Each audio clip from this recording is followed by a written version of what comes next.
Welcome, welcome, welcome to the Explain It podcast. I am your host, Ingryd Hernandez. Love to have you guys here.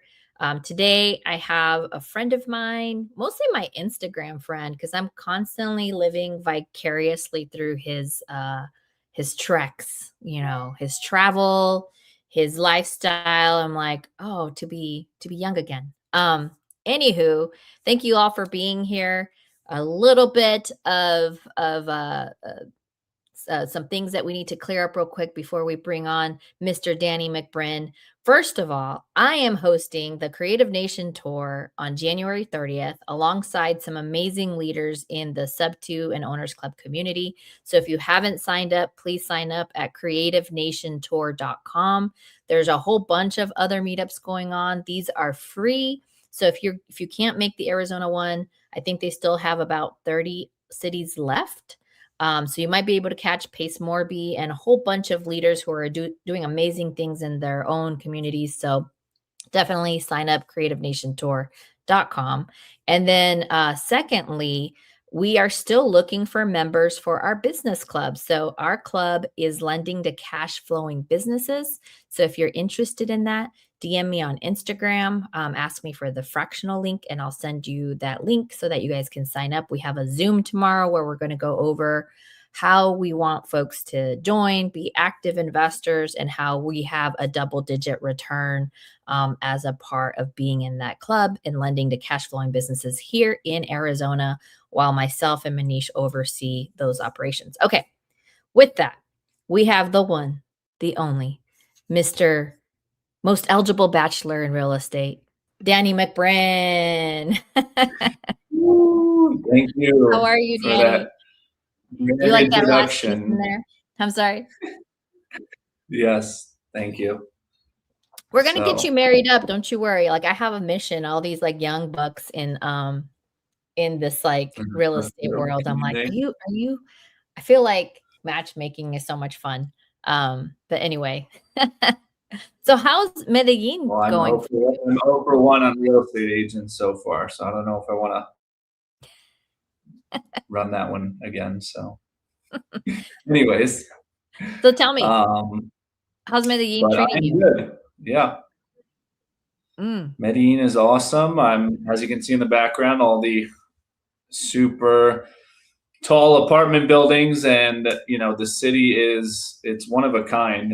I love it here. If you've ever been here, it's really not that big at all. Like if you ever drive at 1 a.m., it's you can get from south to north in about 30 to 45 minutes.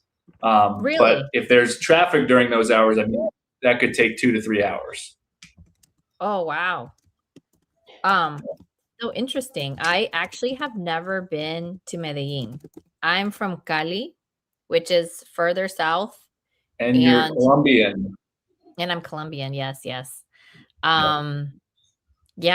And I really want to take my family, like my kids, my husband, like we really want to go to Colombia as tourists because we're always there, like in Cali. Not always there. I mean, we've been there a few times, but I was in Cali, but I feel like obligated to see my family. And I really want to go as a tourist though. Like I want to go to Cartagena. I want to go to Bogota, Medellin. Like I haven't been able to go to any of those places. I'd love to though. Yeah. I've been to Cartagena and some other towns outside of Medellin. So, it's just an awesome place. And I'm out here. I'll be out here all of next year. And then I'm going to readjust my plan from there. I still have, my business in Arizona, house that I have rented out right now. So it's hard for me to project a 5-10 year timeline. I think with anything, right? So I'm going to take it 1 year at a time, readjust. I'm learning Spanish too. So I want to, the goal by the end of this year is to source and close a deal in Spanish.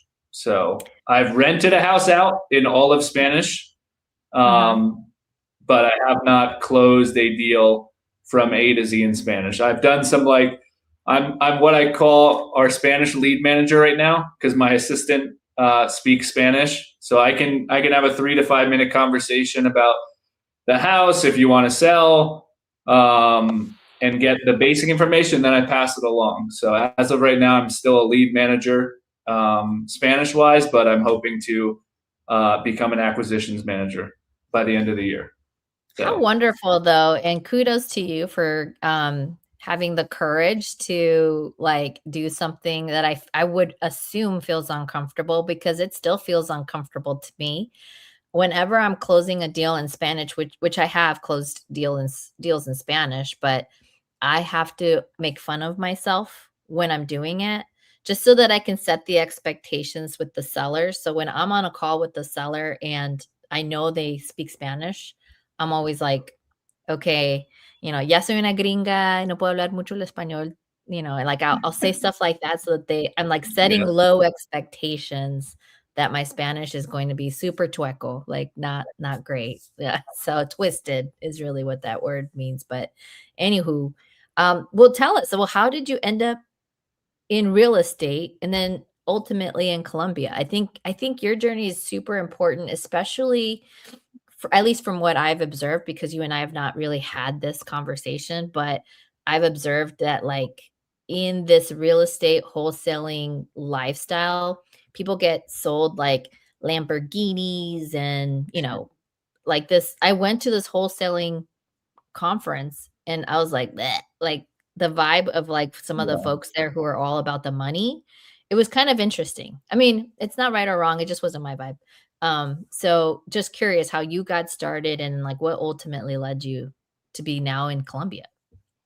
Yeah, I mean, and I've had those similar experiences too, to piggyback off that, who can piss the hardest and who can piss the furthest is what I call them. Those are places I try to avoid. So that's why, people like yourself, people in the sub-2 community, I think that's a great network. And I'm glad I got into the sub-2 community too, and making a lot of good, obviously connections as well. But I initially, I was living in Scottsdale back in 2018, and I lived there for 5 years, which if you do come to Colombia, I'd recommend living in Scottsdale for a prerequisite of Colombia. There's some similar nuances, I guess you could say, in the personal life experiences. But besides the point, I really got into real estate because I wanted to be free. I've never been someone with, luxury watches, luxury cars. Probably the most expensive watch I have is about $1,500.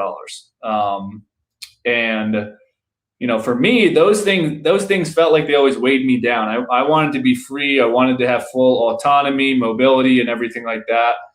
And, part of the reason being down here is I have the possibility to do that because I'm running my business now remote. But to summarize my story, I started the licensing process in about 2018. Like most people, I thought I was going to be an overnight success, overnight millionaire, because I'm getting into wholesaling. Point from the 22 era, I was working at a mix of getting my real estate license, working for another investor, starting up my own wholesaling business. And then I was also working in the evenings at bars in Scottsdale too. So for about a 3 to 4 year period, I was working 12 to 16 hours daily. And that was just starting up my wholesaling business. So I was working like an absolute dog for a long time. And people see, what I post now, and I'm here and I'm there and it's all this freedom. But I was in one place for probably a consecutive limited amounts of travel, besides going back to like New York for the holidays, probably very stationary for about 5 years in Scottsdale. And then over the last probably 2 years, I've been a little bit more mobile and moving around more. So, and that was always my goal, was to get into this to be free. So that kind of summarizes my story and where I came from. But in terms of my financial timeline, from the time I started working after college, 2017 to now 2026, I mean, I've had 9 years of excessive work hours of working, like 2 jobs, 3 jobs, excessive hours. Even still today, I have one job, which I'm thankful for now, which is my wholesaling. and real estate, but I put in more hours to that one craft now. Mm. Well, I love that. When I worked 3 hours, so I can relate to your story. When I worked, 3 jobs, in college, they used to call me Jamaican. That was like the stereotype. And You don't what look a like Jamaican. wonderful stereotype because, people who knew me, like, they knew how hard I worked, and apparently that's a stereotype in that community that Jamaicans put in a lot of work, and have a lot of jobs, so that was me. So I get it, and I presume then moving to Colombia while you were focusing on real estate allowed you then to then just focus on um, one avenue instead of many. Is that correct? Um, More or less. I was literally almost going to say that in Spanish too, Ah, out of más o instinct. menos. But more or less for me, yeah, for me, the two biggest reasons I came down here was number one is to learn Spanish, which I'm continuing to do daily, and number two was to delegate my lifestyle completely. So I have a housekeeper in my house now. You could probably see a little towel right there drying.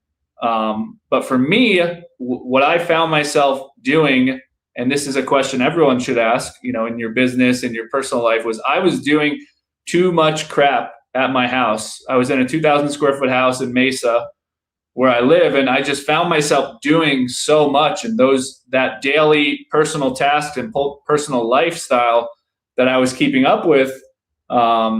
I just felt I was doing too much. And the times that I was traveling down here, it was just a different experience. I was totally hands off with everything. I would never clean a dish. I would never cook a meal. And I'm someone that's healthy, that loves to cook my own meals and have everything done that way. So for me to do that back in Arizona, it took a lot of time and energy. And here, it was just a totally different experience. And the cost of what you can pay for a full-time to part-time housekeeper ranges anywhere from about $200 to $500 a month. Mhm. So, and that is a complete hands-off, and all of that time that I was putting into that, I can now put back into my business, being on the phones more, making more calls, making more offers, connecting with more people, lending money. There's so many more options I can do, and when I'm completely delegated. And that's what you need to look at is, hey, am I delegating things in my personal life as well as business? Because some people do great at delegating business wise, but what about your personal life? You're still doing these low non-revenue generating tasks every single Mhm. day. I actually think, and I'm gonna put myself in this bucket, and this is like with love to everyone else and, including myself, is that I feel even when we do find other folks to do those tasks, now we have the awesome responsibility of doing high level work. And I feel that sometimes we either self sabotage or we don't. This is where the mindset stuff makes so much sense to me, where it's like we don't value ourselves enough to think that we could reorient that activity that you would have wasted a lot of time to actually getting shit done that matters in your business. And Correct. again, myself included, because I'm like, okay, am I going to spend? And now we do have some stuff we have other folks do, like, cutting our grass. And yes, we do have grass in Arizona. I have grass in my backyard. Grass cutting, pool cleaning, like, housekeeping, maybe meal prepping, like all of those things. Like if you did have somebody else doing that for you, would you then reinvest that time you're now saving into building a bigger, stronger business? Or will you squander it away on doom scrolling, right? I have to be honest with myself. I think right Right. now I'm still kind of stuck in the doom scrolling, bucket. And I love that you're kind of forcing yourself, Danny, to kind of audit, like, where are you wasting the most of your time and how can you get that time back? And it sounds like hacking by moving to Colombia is like a way that you were able to do that. Along with your like goals, right? Like to learn Spanish. Yes. And for me, correct. And the cost to do, like, I wanted to do that in Arizona, but the cost just outweighs, the time for me to do it myself, at least for where I was at business wise, right? Maybe in 5, 10 years, something would change, but the cost is thousands of dollars. Here, you're talking $200 to $500, depending how much time you have with that person. So for me, it's a non-negotiable down here. And then when I said, okay, well, why not make this my daily routine? I go to the gym at the same time every day. I have breakfast made at the same time every day. I have lunch made at the same time every day. And when I eat, I sit down, eat, and I get up when I'm done. There's nothing else.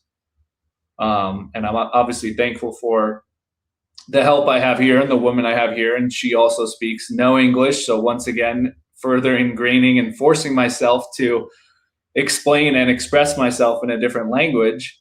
That's super cool. And one thing too, when you're down here, which I've done over a dozen times, is you'll likely take Ubers to the wrong places, and you'll order the wrong food many times. And never once have I returned the food. I've ordered chicken so many times and they brought out fish. And I said, okay, I'm having fish today. Because I think that's good advice no matter where you're at. Yeah, I would say you don't know what the people are going to do with your food once you send it back, but very cool. So let's shift gears. So I love that you're hacking your lifestyle so that you can really be more disciplined and doing it in a country that allows for the affordability to do it, which is cool. So tell me, how did you get actually started in real estate and why real estate as the vehicle for what you wanted? Yeah, so that was 2018. 2018, I started getting into a licensing process, and I was working at a bar in Scottsdale, and I had someone that would come in regularly, and they, were pretty financially successful. And we would talk, and I was trying to change my career paths from being in UPS sales in a call center working, basic $40,000 to $50,000 a year job.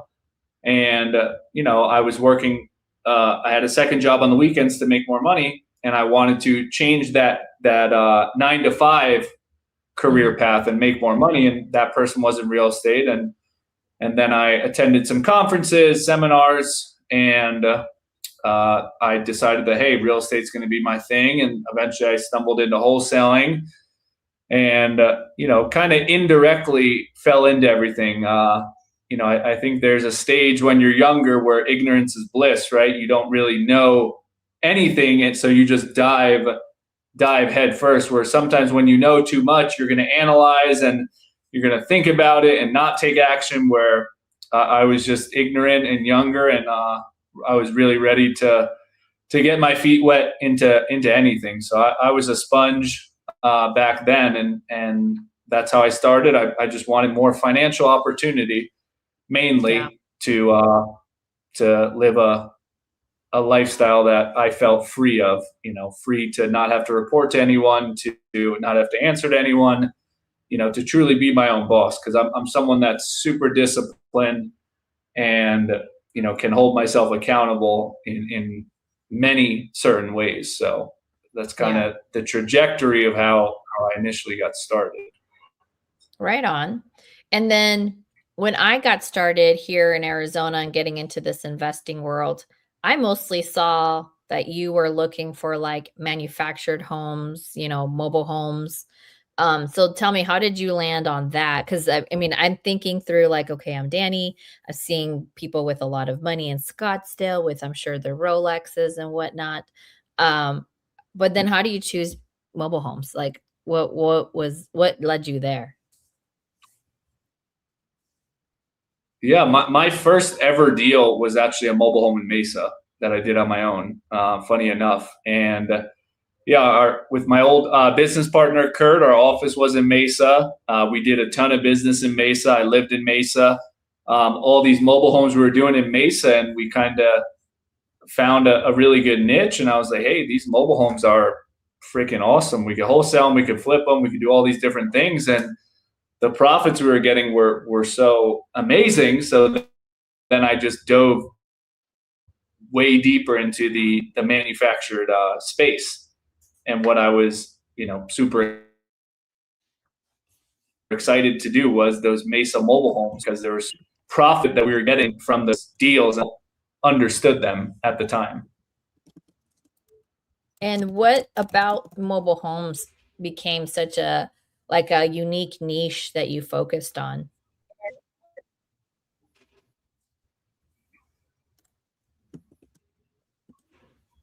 Oh, What's that? I think the Colombian Wi-Fi is getting us. I was asking if what about manufactured home strategy had you focused on that? Like why was that niche so special? The affordability and what I saw for distress. The affordability price point was a lot lower, and all the tenant quality was very low. So these tenants would beat the properties up, leave the property in disarray, and now the owner's stuck with their kind of hands up, like, hey, all right, I'm ready to sell this at a discount. So I saw those opportunities, and like I said, I didn't see a lot of people tackling those, and that's when I went a lot deeper into the space. Very cool. What are some special things about manufactured homes that you think anybody getting into investing in that space should probably know before they go all out? I'll give you one example. I have a friend who bought a manufactured home. It was a duplex manufactured home, which I didn't even know they made those. And it was built before 1979. I think his was 1974. And so he struggled for a while to sell it because the financing isn't available for the retail market, for things manufactured older than 1979 or 78. You can maybe correct me. But what are some things like that folks should probably know about that strategy?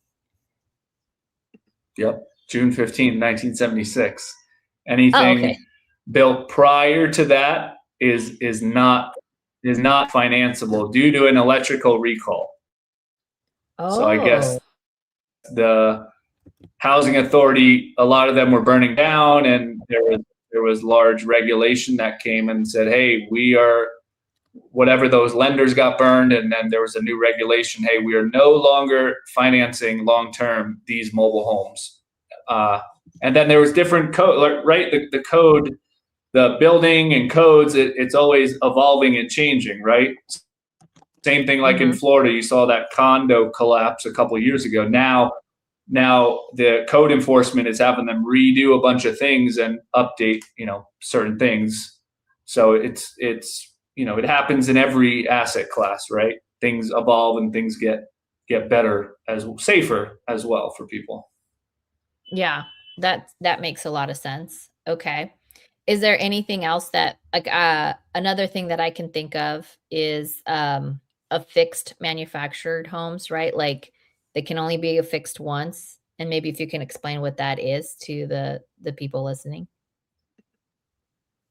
Yeah, so that's your affidavit of a fixture. So it's essentially the process of taking a mobile home, which moves from a manufacturer to the land, and you have two separate things going on. You have your land and your mobile home. So you have real property with real estate taxes, your land, and then you have personal property, which is your mobile home that you pay personal property taxes to. And that affidavit of a fixture is a form that you surrender your title. So on your mobile home, you no longer have a title, and the title to the mobile home and the land become one in and of itself. And you pay one tax bill, and you no longer have a title to your mobile home. And that gives the lender more security as well. So you're not going to go and call your cousin and have them get a fifth wheel and start towing the mobile home out after you get financing. That's super cool. Thank you for explaining it that way. I had never had anyone explain it that way. And in fact, I almost bought a home in the city of Maricopa that was a killer deal. But when I asked for the affidavit of a fixture, it actually was originally first settled in Mesa, and then it was bought and moved to Maricopa, city of Maricopa. And had I not known this, I think I would have really screwed myself because Yes, those because are you not can't move financial. Mhm. it. Well, if you move a mobile home more than once, you're essentially voiding out the manufacturer's warranty. So when it goes from the manufacturer to the initial place where it's placed, that manufacturer stamps it that, hey, it was done up to code. Once again, it was done up to code. It was done with licensed, insured professionals.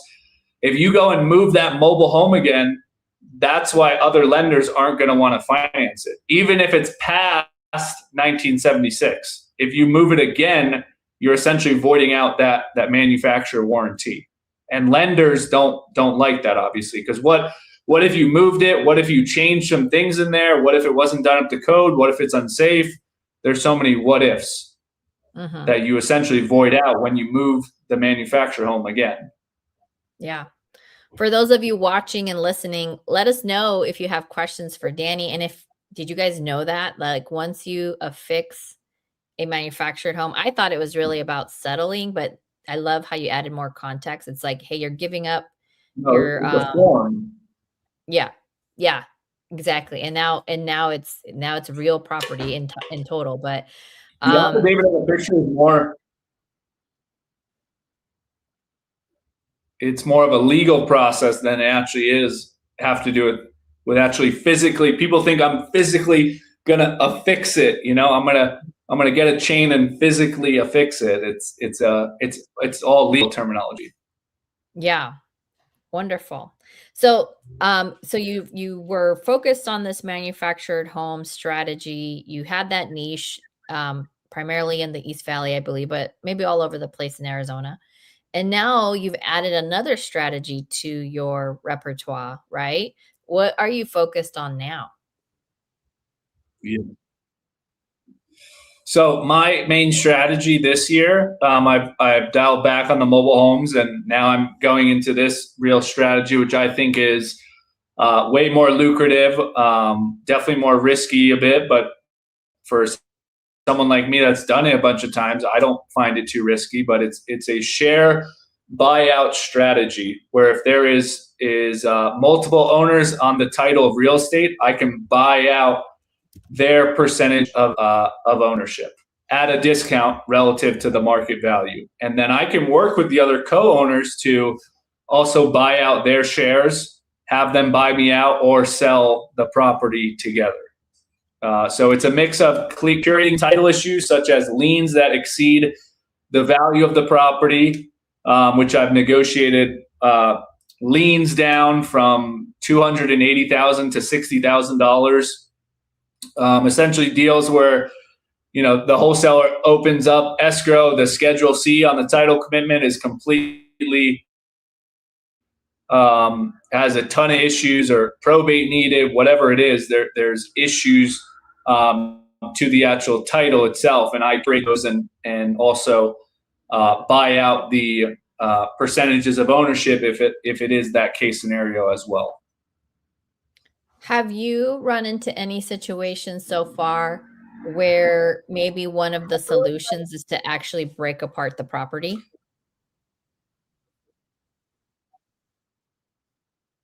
That's a partition in kind. So there's two partitions when you have to force the sale. You have the partition by sale and you have the partition by kind.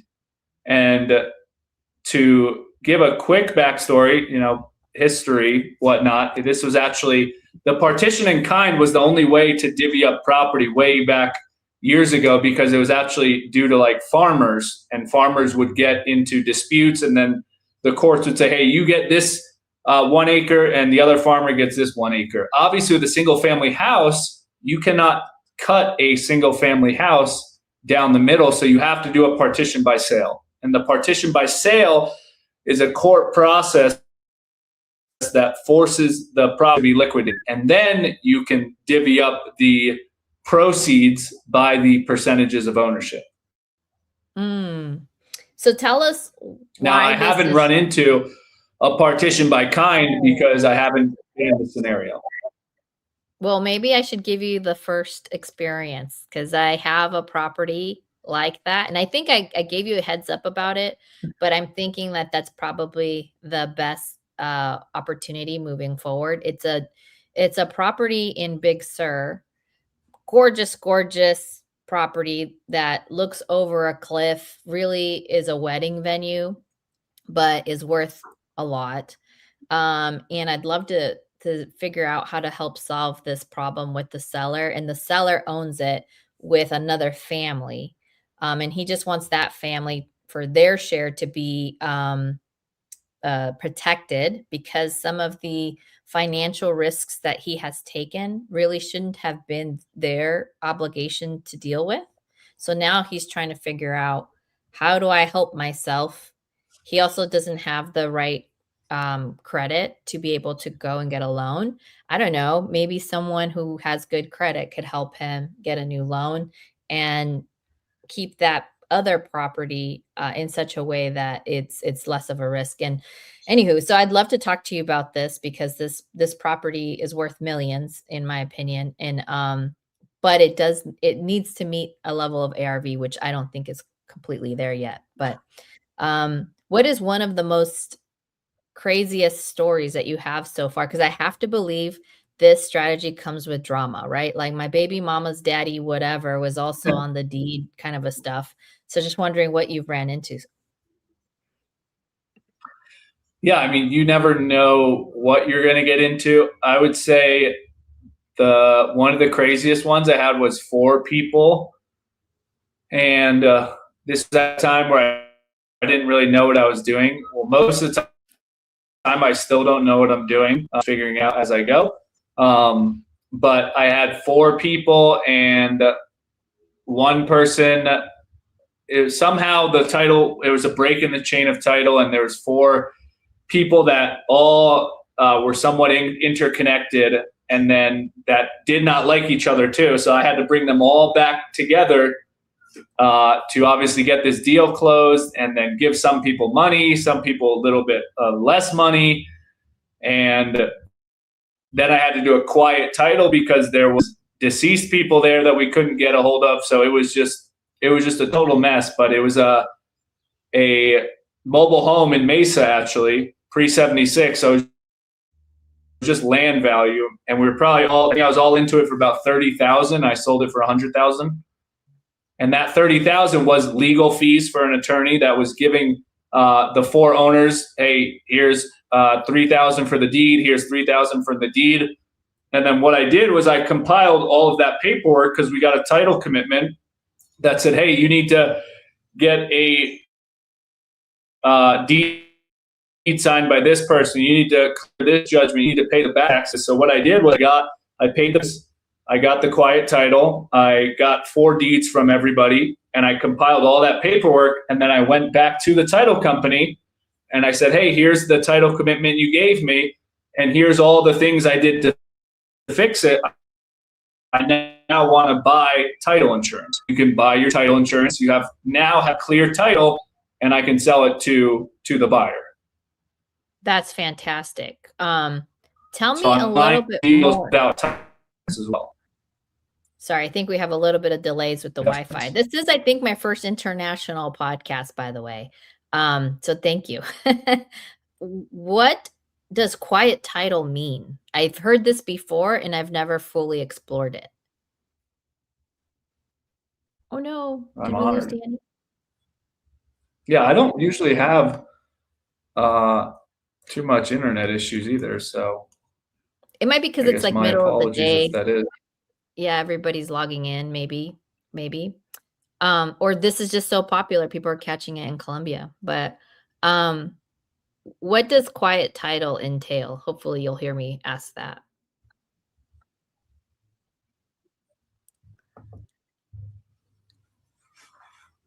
Everyone's on the edge of their seats.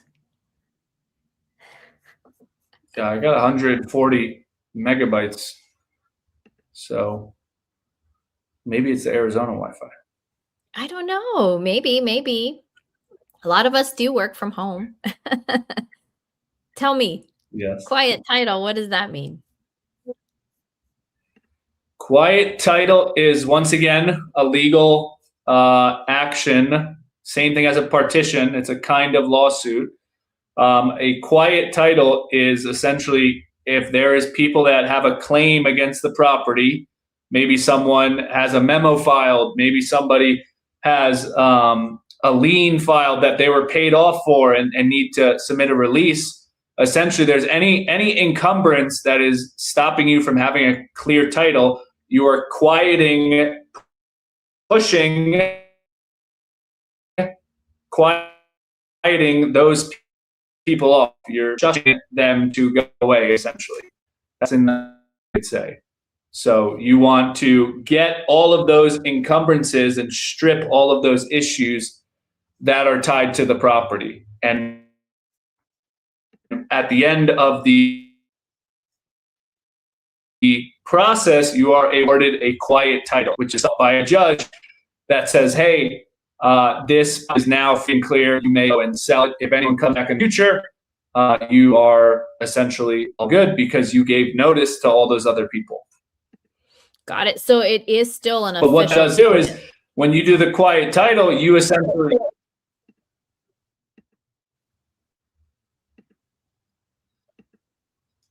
it's an official notice. You give notice to all the other lien holders or people that have a claim, and you say, "Hey, come and state your claim against me." Okay, and so and usually most people don't, and you get a default judgment. Got it. So let's say somebody does come forward and is like, "Yeah, I have a legal claim." What do you do in that instance?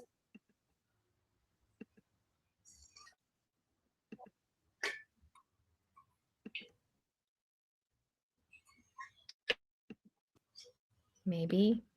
Hello. Are you still with me, Danny?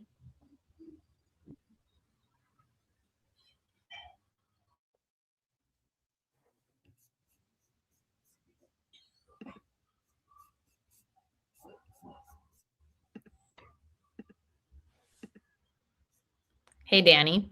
I'm closing as many windows as I possibly can. You still with me?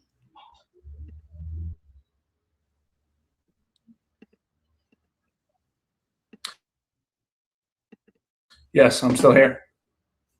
Righto.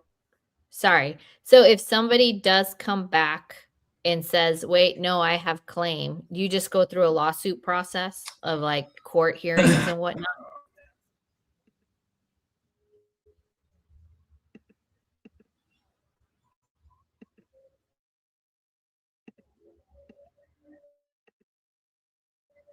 Oh, no. Can you hear me? I can hear you, yes.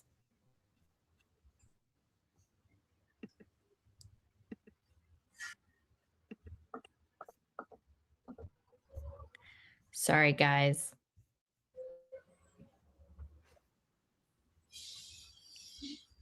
Are we here? Are we still here? Having some connection. I'm still here. Yeah. Okay. Let's try one more again. So if somebody comes back during the quiet title process and says, no, I have a stake in this, does that just creates like a court process where you're now having to kind of civilly walk through it? And is that the riskiest part? Well, you already have a judgment awarded and you were given notice to those parties. So if they try to come back against you, you have your ducks in a row because you sent certified mail. Maybe you serve them with a process server. So if they come back, then you said, hey, here's all the documentation of the notices you were given to state your claim during that time period, and you did not. Okay. And if they did state their claim during that time frame, is that when you're just kind of in a legal battle of seeing? Correct. Okay. And is that the highest risk in doing what you're doing now? Is that when you go through maybe something like a quiet title process that somebody will come back and defend their rights or what perceived rights?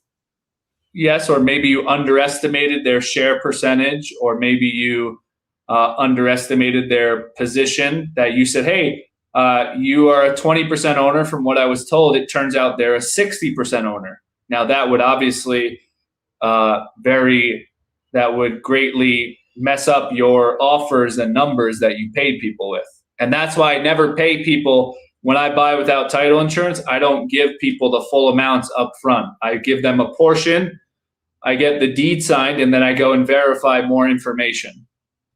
Okay, so part of the process is kind of giving like a down payment and then confirming whatever it is that they're saying. So I guess a strategy would be whatever you give up front has to be money you're okay losing, because things that might come out of the situation may be, they may not even be a rightful owner. Yeah, and I've ran into that before. So Ooh. But you say that this is them. now the strategy you're focusing on, so it has to have some level of like it's lucrative. If somebody was going to try to focus on this strategy, what should they already have under their belts that they're aware of or should somebody have enough capital? Like, what does this look like? Capital, legal resources, working with a good attorney, working with a good title company as well. And I've refined my process over 12 to 15 of these deals I've done successfully. I've refined it, and I am now sticking to a 2 to 4 owner process. If the property has more than 4 people, like if there's 20 people that have a decision, I don't want to buy 5% of a property. I want to walk in with as much ownership percentage so I can be at the highest leverage possible from day one. Oh, like the deal I'm doing in New Jersey, I bought out 2 out of the 3 owners. And I had one conversation with the other owner I was told was very difficult. And she was very difficult with me. I said, I'll make you an offer to buy out your share. And within 7 days, I'll have an attorney drafted up a lawsuit and we'll do a partition by sale, which I was told to go F myself and a bunch of other names. And sure enough, now we're working. We had a court hearing today, actually, but the court hearing was adjourned, or whatever legal word that is. It was pushed off because we reached a settlement. She's going to move out in the next 3 to 4 months. We're going to sell it, and everything's going to work out fine. So, and that one should be a 6-figure plus profit on that deal as well. Wow. Probably in about 8 to 9 months total. How do we find opportunities like this so that then we can team up with you? Are you open to teaming up with folks to doing these types of deals? 100%. Yes. People through my Instagram, people in the sub-2 community, whoever has an opportunity like this, I can provide all the funding, all the finances, the underwriting and everything. And we can definitely JV on a deal together. The biggest thing is, like, right now, if you're listening to this, go back into your CRM. That's the first step, right? Hey, I just canceled that deal a month ago because of there was 2 owners and only one wanted to sell and I couldn't close it. Well, I'm telling you, there is an opportunity now. So that's step 1, is go back and look at all your canceled deals and why did that get canceled, and we can look at that together and see if there's an opportunity to pursue. Because some of them, there may not actually be an opportunity to pursue. But that's the first step, is the canceled deals, your CRM system. And, if you do a lot of like probate deals, you'll inherently come across situations like these. I love it. Wow. Super cool. I'm actually thinking, I have a few lawyers in my phone that I should reach out to and let them know that I have an investor partner who is looking for deals where shares need to be bought out and litigation be completed to see about taking over these properties. Super cool. Okay. Yes. We can absolutely do that. Awesome. And as far as, okay, so if you're somebody just starting in that strategy, the best approach is really, and I would argue with any kind of strategy, is to team up with somebody who has plenty of experience so that you're bypassing a lot of the legal and costly mistakes that happen, especially when it's something you've never done before. What other advice would you have for folks who have maybe these types of opportunities, and like what is a good resource, for example, and why do you say a good title company? Aren't all title companies the same? Not always, no. I mean, I actually prefer to close my deals through the title company, and you can close the deal through a title company when you have a percentage of ownership, if the title is free and clear, and there's no other encumbrances. So now I buy out 50%. I have a title insurance policy on there too, so I'm just further solidifying my claim against the property when I go and do my partition. So I prefer to close it through the title company. And like I said, it's work with a professional that knows what they're doing and learn by doing. I'm working with another guy on the Jersey deal, and he was like, "Hey, this deal was dead in the water for me 2 months ago, and now we're getting to a resolution, and we're both going to make a ton of money off this thing." That's super cool. When somebody has this problem and they think that they can negotiate for that share, is there a percentage point that they, like when people are wholesaling, they're all like 70 or 75% of the ARV minus remodeling costs, right? Is there a formula for the share percentage that you use, or is that like IP? It's like, intellectual property info. No, there's nothing proprietary about it. I mean, it's case by case basis, right? But generally, I like to get it at 50% or below the discount, the fair market value share price. So if the property is as is, if I know that we can wholesale this property off market at 100 grand and it's owned by 2 people, that means the share percentage is worth 50 grand. So I would want to purchase that at a max offer of 25,000 or below. Okay, that makes sense. And of course, when you think about discounts, a lot of people are like, why would somebody sell at a discount? I feel like this makes a lot more sense because it's not just a single decision maker. It's a level of stress and headache that you're also solving for them. Because I think about my own situations where I've had, now ex-partners on deals where I'm like, I just want it off my hands, right? And so like you end up maybe agreeing to solutions that were things a little bit more equitable that you wouldn't necessarily choose those decisions. But this makes sense because drama takes a lot of headspace, and you're going into the drama, which is interesting. I've actually started focusing on commercial real estate and businesses in Arizona because I've kind of like, I want to get out of the drama a little bit more. And when you focus on commercial and business, there tends to be less of it. Is it completely gone from it? No, but there tends to be less of it. So yeah, it's more numbers and pretty black or white, where this is pretty unpredictable, or you never know what you're going to get. But I'm a pretty charismatic person, and I like to think I'm more of a chameleon. So if I can, I'll put myself, I'll morph myself into that box that I need to be as comforting as I can to the 95-year-old old lady or the crazy 30-year-old junkie. So I can, with my years of experience, I have morphed into many different identities.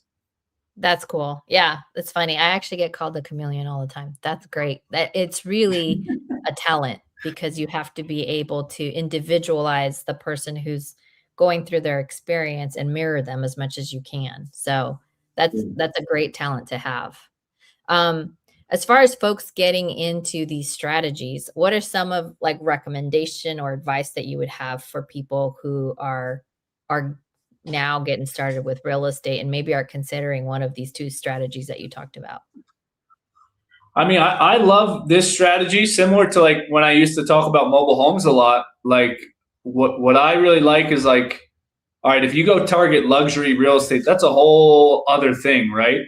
But I think step 1 is go direct to seller, start calling leads and making offers. And this is just another tool in your tool belt. It's just another strategy, but it comes with with calling the leads, making the offers, getting the contracts. So like you can start doing it today and you don't really have to change anything. If you do regular marketing, come across absentee owners, pro leads, at some point you're going to inherently stumble upon this. And at least you have the know-how to be like, oh, this is that opportunity Danny was talking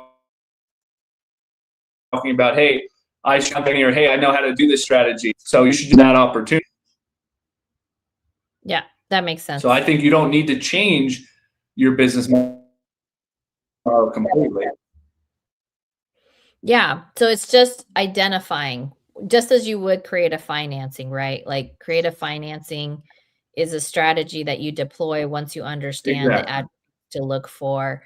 So yeah, if there's a lot of drama that you come across these deals with a lot of owners, Danny McBrinn is your man, is what I'm hearing. Sometimes there's no drama, but maybe there's just a lot of owners. All right, Danny, looks like we're getting a lot more interference again. I don't know. Maybe there's a lot of more air. Maybe the Venezuelan Wi-Fi is impacting you. I have no idea. But yeah, they put that EMP again. Trump dropped it. Danny, if people want to get a hold of you and they want to leverage these strategies that you've described, how do they get a hold of you and work with you? Yeah, my main real platform is Instagram. I have a YouTube channel as well. But contact wise, definitely shoot me a follow on Instagram, Danny McBrinn. I post daily videos on there too, stories to help out with my deal. All right, cool. I think we got a good chunk of what you just said. Unfortunately, we're just having a lot of Wi-Fi things happening. But thank you, Danny, so much for coming onto the podcast and explaining how folks can deploy these two strategies, how they can JV with you, and what things to look out for. Although you're in Colombia, so let me make sure I understand this part too. You're still doing the manufacturer home wholesaling, maybe flipping in Arizona, but then the partition, I'll call it the partitions, or what is it? Share buyout strategy. That's nationwide, correct? Share buyout. Yes. Yep. Okay, cool. Exactly. So if you guys are interested in working with Danny, go follow him on Instagram. And then DM him if you have any of those situations where you need a buy share out. I actually have one right now in California, a gorgeous, gorgeous property, which like the comps have other properties worth 5 to 7 million minimum. So this one's a really cool opportunity. We'll see, because it's in the millions. Sometimes that's kind of scarier as well. And then, yeah, send him your opportunities, especially if you have a need for help on your acquisition of manufactured homes or dispoing them here in Arizona. He's your guy. So, Danny, thank you so much for being on the Explain It podcast. We really appreciate you. Hopefully, you'll continue to, maybe we'll do this in Spanish one time. Then I can practice too. Vamos. Podemos hablar. Que bueno. Muchas gracias, Danny. Sounds good. Thanks for having me on. Bueno. All right, guys. We'll catch you guys next week, Wednesday at 1 p.m. Arizona. That's 1 p.m. MST. And we'll catch you next week. Have a good one.